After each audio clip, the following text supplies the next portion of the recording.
Hey everyone, it's Ben Hardy here, and in today's video we're going to be talking about trucks and how I apparently have too many trucks and how there is going to be a garage change in the near future. But before we get into today's video, I do want to mention, as always, if you want to save time and money the next time you purchase a car, link to my car buying guide in the description down below, and let's just get right into it.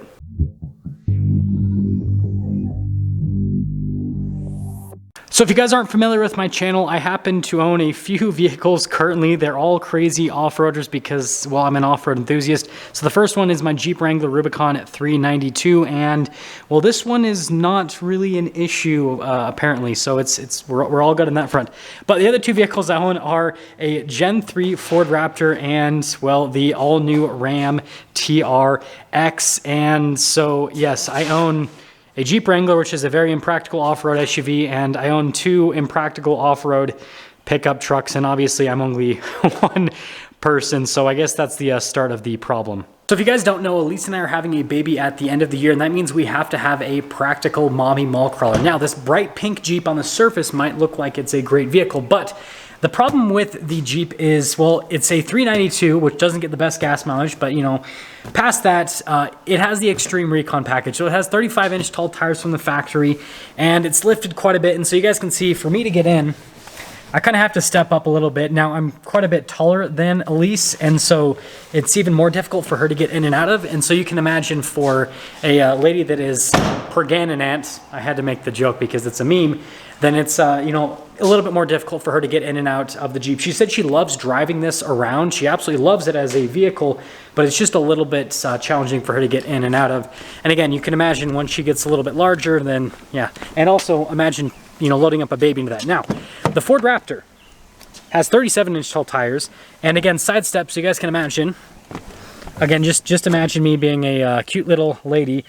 Getting in and out of this is not necessarily the easiest. Now, the side steps do help out a bit, but you still have to like squat up into this. And then, well, if we pop over to the Ram TRX, well, 35-inch tall tires lifted.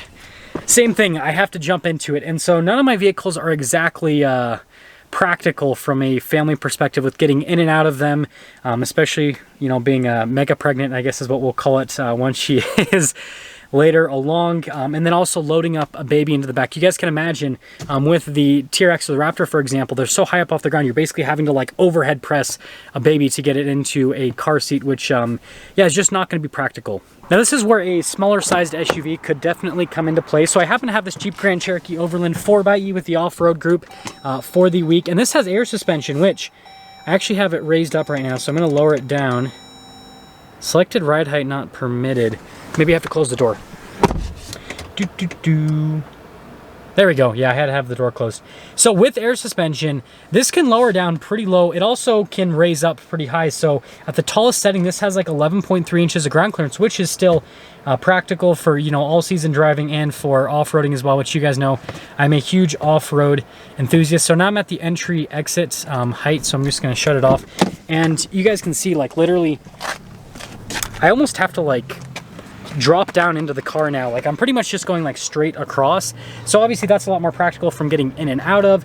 And then obviously it's also practical in terms of like getting a baby into a car seat and all of that. Before some of you start freaking out and wondering if I'm gonna be selling one or the other in terms of the trucks, quick disclaimer, I will not be selling either truck. I happen to have insane work ethic, and so at this point in time, I can afford to keep both of the trucks and the Wrangler and add another vehicle to the fleet. And so the Raptor and the TRX are safe for now. And something that I just noticed, because these trucks are next to each other, this is random, not part of the video at all. Look how big the differential is on the TRX, and then compare that with the Raptor. The Raptors is so dinky, and that's because they have an axle from a heavy-duty truck on the TRX, but it's so cool to see that. I just noticed that filming, like, the Raptors is so much smaller. But yeah, anyways, keeping both of the trucks. Now, that being said, I cannot add another truck to the fleet at this time. You guys know I made a video series talking about adding another vehicle to, I guess, like the Ben Hardy review fleet, whatever the heck you want to call it. And, you know, there were some pretty cool vehicles in that lineup. There was the Chevy Silverado ZR2, the new Ford Ranger Raptor, the new Toyota Tundra TRD Pro, and sadly, yeah, none of those are going to work. So I can't add another truck to the fleet at this time. We're going to have to focus on just SUVs, and I've kind of narrowed down the SUVs to 3 different options. I do have a poll on the main channel, so if you just want to go vote on the poll for those SUVs, and we'll obviously talk about those in this video. But the point that I'm trying to make is a lot of the options that we were talking about before are not options anymore, sadly. But now let's go over the SUV options, and I'll give you guys the pros and cons of all of them, and hopefully by the end of this video, we can come to some sort of conclusion. Now I've got my builds on all of the vehicles pulled up here. We're going to start with the least expensive, and then we'll go to the most expensive. So you guys can see here with the price $67,360. This is a Grand Cherokee Trailhawk. Now I'm not sure if this is the color that I would go for. I just kind of threw on one of the two-tone colors because I think they look cool. Now with the Trailhawk, most of the stuff is standard, including the 18-inch wheels and the all-terrain tires, which these are the same tires that are on the Overland that I have this week as a tester from Jeep, so I'm pretty familiar with the tires, and I think that I'd have to go bigger after experiencing those off-road. Anyways, no side steps because it has air suspension. I actually would add rock rails after the fact to obviously make it so it's a little bit more capable, have that protection. There's only like one interior, so it's just the black interior with the red stitching, which I think looks pretty cool, right? Now infotainment system, I keep going back and forth on this, but basically same infotainment system, but then just bigger screen, but the bigger screen one kind of lags more than the smaller screen one, so I'm kind of, again, going back and forth on that. Yeah, definitely wouldn't get the passenger interactive display. I think that's just a waste of money. Panoramic sunroof, yeah, that's a nice thing to have. And then you guys can see here, Advanced Pro Tech Group, and then also Luxury Tech Group as well. I think those are definitely worth it as a mommy mall crawler. And then there's actually 3 different powertrains you can get. You can get the V6, the 5.7 Hemi, or the 4xe. The 4xe isn't showing on their build thing yet, but you will be able to get that. Now, I selected 5.7 Hemi. It's a good, reliable engine, and I think that more people are going to want to watch content on the Hemi over the 4xe, and this is a lot less expensive than the 4xe powertrain, but there is still a price premium on the 5.7 Hemi. But yeah, you can see that's a summary for the Jeep. And then the next one is the new Defender. So this is super similar actually to the Grand Cherokee. It is a unibody SUV just like the Grand Cherokee, independent front and rear suspension and air suspension. Now you guys can see how I have this one spec'd out. $81,450. And again, just picked a random color. This is the Tasman blue. I just think it looks kind of cool, but definitely not doing a blue vehicle. But you guys can see here with the options added to it, I added the 19-inch wheels, so the smallest wheel you can get with the off-road tires. You can do a caliper conversion with these, so you can fit 18-inch wheels, and then you could do even bigger tires. But this one is relatively loaded. It's built off of an X-Dynamic SE. So you've got like all the nice interior features. You guys could probably see that this has the resistance seats. I choose these because they'd be easier to clean up if a kid makes a mess on them, right? And then also bigger infotainment system. You can't really see with this picture, but it's got the bigger infotainment system as well. Air suspension, and then all of the like off-road goodies from the perspective of like the driving dynamics with the all-wheel drive system, or sorry, the four-wheel drive system, whatever. But basically all the off-road stuff. You guys can see this factory snorkel and then the roof rack and the kit on the side. And yeah, it definitely looks cool, but obviously we're up a bit in price compared to the Jeep. Now you guys are probably wondering like, what's the benefit of this over the Jeep? And we'll kind of talk about that in a moment. And the last one is obviously the G-Wagon. Now this is the one that's the most bare bones out of the 3 options in terms of the options that I added to it.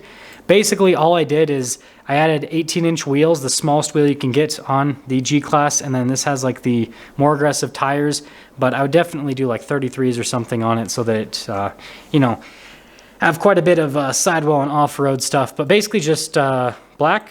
And I added the leather interior. Let me go to the interior so you guys can see. So this has the leather, upgraded leather interior with nice seats, black trim here. So I don't like the carbon fiber trim. I've seen it in person. It doesn't look that good. The black trim kind of is pretty neutral.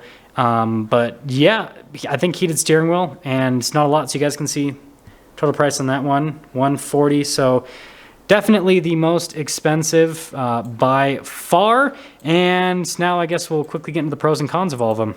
Starting with the Grand Cherokee, upsides, it's the least expensive out of the bunch. I'd probably be able to get a deal under MSRP on the vehicle, which would be awesome. It comes with pretty much all the equipment that we're looking for, again, at the lowest price. Now, some downsides, I would have to put a little bit of money into it to bring it up to Ben Hardy standards. Probably a small lift so I could fit 33-inch tall tires underneath the vehicle, which would give it even more off-road capability, but then also keep it at a relatively normal height so that it's practical to get in and out of. And then rock rails as well for some added protection. And then I feel like it's the least cool looking out of the bunch. It looks cool, but it doesn't look as cool as the Defender and the G-Wagon. Now, going over to the Defender, I'd probably be able to get one at MSRP. I doubt I'd be able to get any sort of deal under MSRP on the Defender. It's more expensive than the Grand Cherokee, and it's a very similar setup to the Grand Cherokee. Independent front rear suspension, air suspension. And so, yeah, it's not necessarily more capable from an off-road perspective, but it looks really cool, and you can get a lot of cool off-road stuff from the factory, like the snorkel, the roof rack, the storage on the side, and it just looks really cool with all that stuff. I would have to do a caliper conversion to fit 18-inch wheels on the Defender, which is a slight downside. But there's a lot of aftermarket support for it since it's been out for a couple of years, and so I could literally lift it and throw 35s on it as soon as I get it, which would be awesome. Obviously, that would slightly run the practicality, but if it has air suspension, which is what I'd order it out with, then I could lower it down, even though it would have 35s in a lift, to a relatively normal ride height to where people could get in and out of it very, very easily. Now, the G-Wagon is the most expensive. I probably would have to pay over MSRP to get a hold of one. The market's just absolutely crazy on those vehicles. And you know, it has the nicest interior out of the bunch. It obviously is the most exclusive out of the bunch. It has really cool off-road tech because it has a solid rear axle, so it actually can articulate, whereas the other two cannot from an off-road perspective. It has a front, rear, and middle locker, and so it just can crawl up pretty much anything. And on top of that, I can get 18-inch wheels on it from the factory, which means that I can very easily throw 33s on that. Now, I might have to lift it slightly to fit the 33-inch tall tires, which would obviously run the practicality, and since the G-Wagon doesn't have air suspension, it wouldn't be able to lower down, so yeah, it does kind of mess things up a little bit, but yeah, that's a quick pro and con list. Now, I'm not going to be making any decisions today. I still want Elise to be able to go and see a new Defender and also a new G-Wagon as well before we make any decisions. But what I will say is the G-Wagon is last on the list at this point because of the price premium and just because of the price in general for what you're getting. I think the G-Wagons are so cool, but they are so expensive, and I don't necessarily think I'm getting any more off-road capability or luxury for that added price. I'm basically paying a price premium because it is a G-Wagon. Now, on the Defender side of things, it's the one that I think looks the coolest out of the bunch once you add the off-road equipment to it. It does have a bunch of aftermarket support at this point, but again, there are definitely some reliability issues. I would have to do quite a bit of modifications to it to basically bring it up to a point where I think that it would be Ben Hardy worthy, just like the Grand Cherokee Trailhawk. But again, I can't necessarily get as good of a deal on a Defender as I would be able to get on a Trailhawk. If it was a situation where I was basically offered a Defender at under MSRP, then I think it would probably be a no-brainer. But again, that's just not realistic in today's market. Whereas with the Grand Cherokee Trailhawk, it has the lowest MSRP, and I could get one at under MSRP, and so it seems like it's the best value out of the bunch, even though the looks aren't exactly there for me. But I think with, you know, a slight, not a huge lift, just a little lift and some beefier tires, I think that it could actually look pretty cool, and maybe, you know, add a roof rack and all that kind of stuff, turn it into like a true off-roader, overlander, whatever you want to call it. And so